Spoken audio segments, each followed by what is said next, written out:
Let's transition over to everybody's favorite Burn It or Build It Okay. rapid fire segment of the Burn the Playbook podcast. I'll ask you a few questions about hot topics. Most of these are about leadership because it's aligned with what you are an expert at.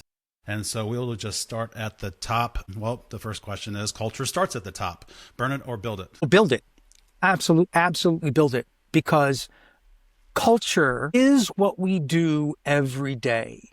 It is not something you write about. It's not something you talk about. It's not a set of core values on the wall. It's everything that counts the most in an organization that you cannot count, that you can't see, touch, or feel, but it's evidenced through our actions. So you want to know what the culture of an organization is? You look at the actions that people do every day. You're going to get that pulse point in about 6 minutes. Awesome. Build it. Return to office mandates. Burn it. Your seat, your office, and your zip code don't matter.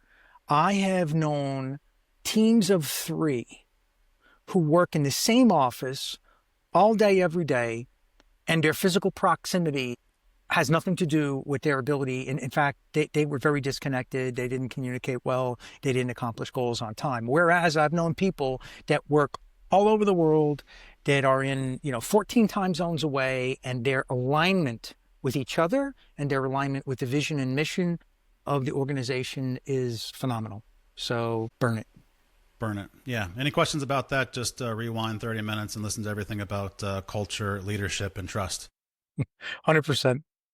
100%.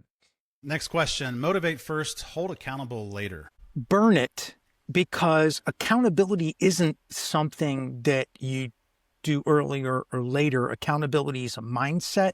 It's an attitude, and it's an ethos. So a lot of people hear accountability and they think somebody's getting in trouble. No, accountability is our ability to help each other influence one another and influence the mission and influence the vision. Accountability is like this. I need help. I can't do this by myself. Mark, I need your help. Guess what? That's accountability. That's not a sometimes thing. That's an all the time thing. So definitely burn that one. Gotcha. Next question. Best leaders are always in control. Burn it. Two reasons why. Always is not a good word, and control is not a good word. The best leaders that I know and that I have served with, very rarely, if ever, like one of the best leaders I've ever known, never in 3 years, I never heard the man tell anyone to actually do anything.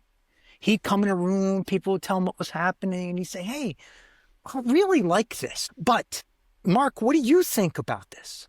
Mm-hmm. And he would just listen. And then when it was over, he'd say, okay, that sounds great. Who's got it?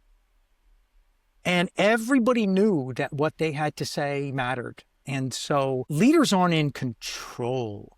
Leaders are committed to a process of learning, growing, and developing other leaders to become better than the best they ever knew. So burn that one. Well said. I like that. Middle management protects the culture. I'm going to say burn that one, because they aren't protecting the culture. They are the culture. Everyone in the company is the culture. So middle management has no more or less responsibility than the newest frontline employee who was hired yesterday than the CEO does. Everyone, as we mentioned earlier, the culture is all the intangibles. It's our actions. It's what we do. So middle management, not more or less than anyone else. They don't protect it. Everybody in the organization lives it every day, or they should. And if they don't, that's when, you have that culture misalignment. Makes sense. Rewards for success should be short.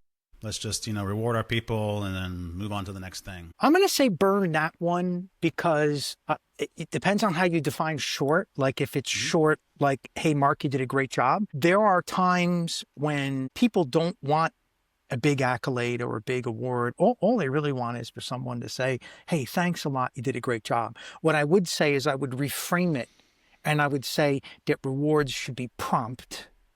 Mm-hmm. They should be appropriate, and they should be public.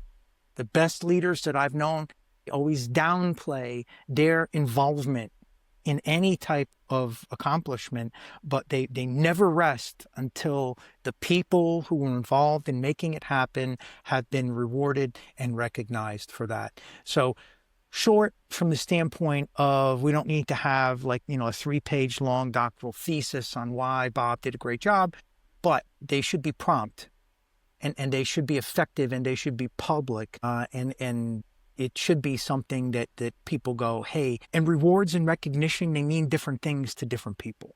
So when we know our people and we know what's important to them, we reward them in a manner that's consistent with that. Gotcha. Last question. Leaders eat last.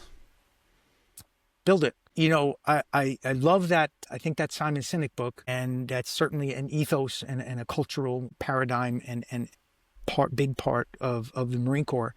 But it's the element, it's metaphoric, but it's also real in that leadership is never about the leader. Leadership is about those whom we serve.